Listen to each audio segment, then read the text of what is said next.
हमारा next topic है teratogenicity. Teratogenicity क्या होती है? Certain drugs when given during pregnancy may cross the placenta and cause various dangerous effect in the fetus. This is called teratogenesis.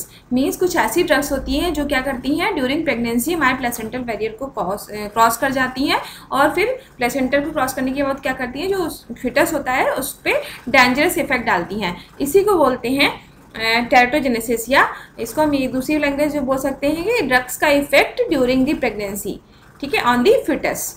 अब next हम बात करते हैं, नेक्स्ट पॉइंट है administration of drugs during early pregnancy. अब यहाँ पे बताया गया कि प्रेगनेंसी के जो 3 ट्राइमेस्टर होते हैं उस टाइम पीरियड में जिस टाइम पे ड्रग्स क्रॉस करेंगी प्लेसेंटल बैरियर को, तब क्या क्या इफेक्ट्स आ सकते हैं फीटस पे। तो अगर ड्रग क्रॉस कर रही है ड्यूरिंग प्रेगनेंसी प्लेसेंटल बैरियर को from the conception to 16 days, means from first day 1 to 16 days, तब क्या हो सकता है, एबॉर्शन हो सकता है।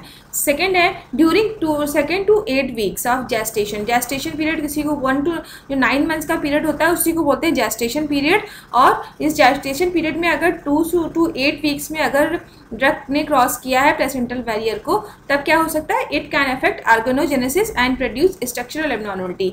क्या कर सकती है, ये ऑर्गन्स में डिफेक्ट कॉज कर सकती है, जिसकी वजह से क्या होगा, फिटस में स्ट्रक्चरल एब्नॉर्मलिटीज आएंगी और अल्टीमेटली जो भी बेबी होगा उसमें भी क्या होंगे, स्ट्रक्चरल एब्नॉर्मलिटी शो करेगा।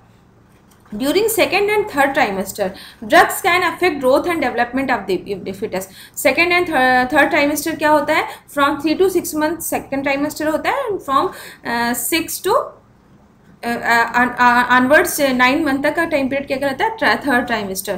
तो इस टाइम पीरियड में अगर ड्रग क्रॉस करती है फिटस को प्लेसेंटल बैरियर को, तब क्या होगा, फिटस के ग्रोथ एंड डेवलपमेंट पे इफेक्ट आएगा। मींस उसके मेंटल ग्रोथ नहीं होगी या उसके डेवलपमेंट नहीं प्रॉपर होगा। Hence drug administration during pregnancy should be restricted. इसीलिए ड्यूरिंग प्रेगनेंसी ड्रग्स का एडमिनिस्ट्रेशन क्या है, एक तरह से रिस्ट्रिक्टेड होता है, क्योंकि जो 1000 मॉलिक्यूलर डाल्टन से ज़्यादा की वेट की जो ड्रग होती हैं वो प्लेसेंटल बैरियर को क्रॉस कर जाती हैं। इसीलिए ड्यूरिंग प्रेगनेंसी पैरासीटामोल को ही एज अ सेफ ड्रग माना गया है। अभी तक रिसर्च में पैरासीटामोल को एज अ सेफ ड्रग वो किया गया है। तो ड्यूरिंग प्रेगनेंसी ड्रग्स को अवॉइड करना चाहिए। क्यों? क्योंकि ये प्लेसेंटल बैरियर को क्रॉस कर सकती है और फिटस पे डेंजरस इफेक्ट कॉज कर सकती है, और इस पूरी प्रोसेस को बोलते हैं टेरेटोजेनेसिटी। यहाँ पे हमने दिखाया कुछ ड्रग्स हैं जिनका क्या इफेक्ट हो सकता है बॉडी पे या फिटस पे, टेरेटोजेनिक इफेक्ट क्या हो सकता है फिटस पे।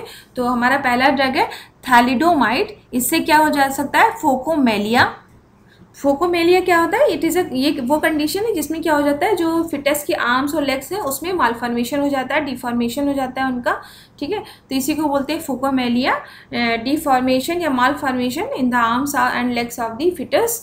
नेक्स्ट ड्रग है हमारी टेट्रासाइक्लिन। अगर टेट्रासाइक्लिन ड्यूरिंग प्रेगनेंसी लिया गया है या ड्यूरिंग ब्रेस्ट फीडिंग भी अगर टेट्रासाइक्लिन लेते हैं, तब भी क्या हो सकता है, येलो डिस्कलरेशन ऑफ टीथ। जो फिटस होता है उसके टीथ जो है येलो दिख सकते हैं। और नेक्स्ट ड्रग है हमारी anti thyroid drugs. Anti thyroid drug से क्या हो सकता है, फीटल में ग्वाइटर हो सकता है, फीटल ग्वाइटर हो सकता है। ये तो था हमारा टेरेटोजेनिसिटी पे एक short note. If you like my video, subscribe my channel and don't forget to press bell icon.